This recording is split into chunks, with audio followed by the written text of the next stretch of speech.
Hello, everybody, and welcome to what is essentially a double feature. So I had a little bit of free time today, and I went on Pokemon Showdown for the first time in months, and I laddered a little bit in NU. I started a new account, so my ranking isn't great, and I haven't played in months, so I'm a little rusty, but here I got a good match against someone by the name of Fruit Loops. So I lead off with my Scarfed Sock as he goes into his Torkoal. I know either the Yawn or the Stealth Rock is coming, so I go straight for the Earthquake. Then, as I do get Yawned, I am forced to switch out, and I try to go into my Caracosta so I can get in before the Stealth Rocks.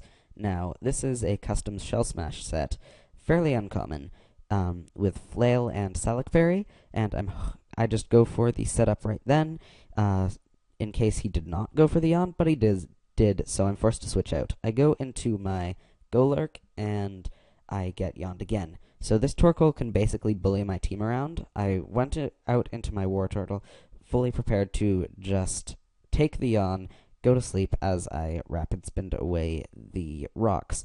But he ends up going into his Swoobat. I go for the rapid spin, he goes for the Calm Mind, so I just go for the Toxic. And then I think I can live another one, so I stayed in for the Ice Beam, as he goes for the Psychic and takes me out. Anyways, I go into my Kadabra, who has the Sash and is able to take out that Swoobat, but I am basically death fodder at this point, so I'm staying in just to take a hit from this Gorbis. But the Gorbis decides that it's best to just go for a Shell Smash now, and the next hit takes me out. I'm not too worried, though, and I go out into my Scarfed Sock and just close combat to KO.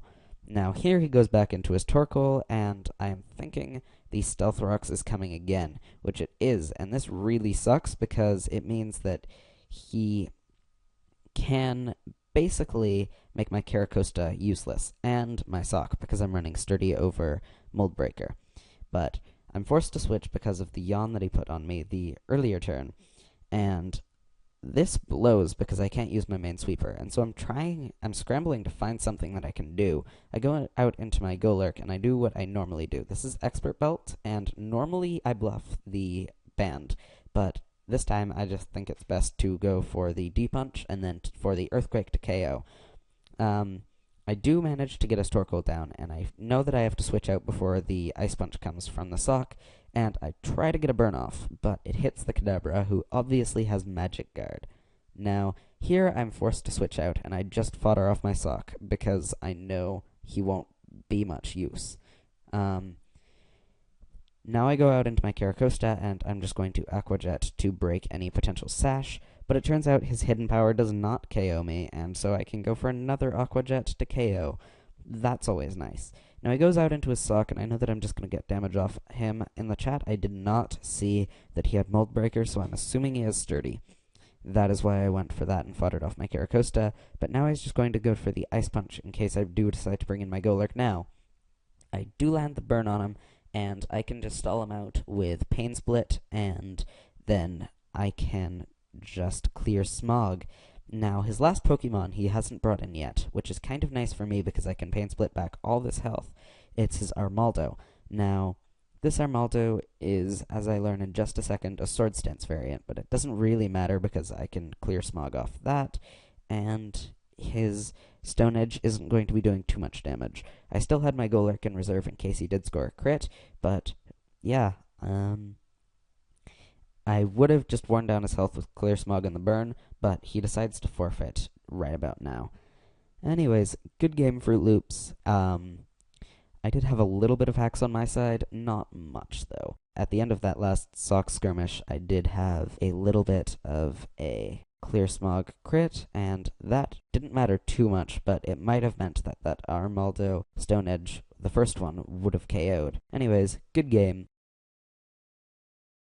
Game Freak has had a problem lately that I don't know what they're going to do about. One of the core elements in Pokemon is the Pokedex, and seeing your progress fill it up with new information. Now this might fail as a gameplay mechanic in Gen 6 or Gen 7, but it will fail, you see. Not many people will have the patience to catch 750 or 800 Pokemon just to fill it up for some arbitrary achievement. They tried to take focus away from older gens in black and white, but then people complained and we got black and white too. I have no idea how they can keep the Pokédex the same size it is now while adding new Pokemon every gen. I don't have a solution, but I feel like asking the fans for 10 Pokemon they would love to see in the new decks and 10 that they wouldn't would work out very well. This would phase out the bad Pokemon designs and keep the ones that we like. Bye bye, Stunfisk. You won't be missed.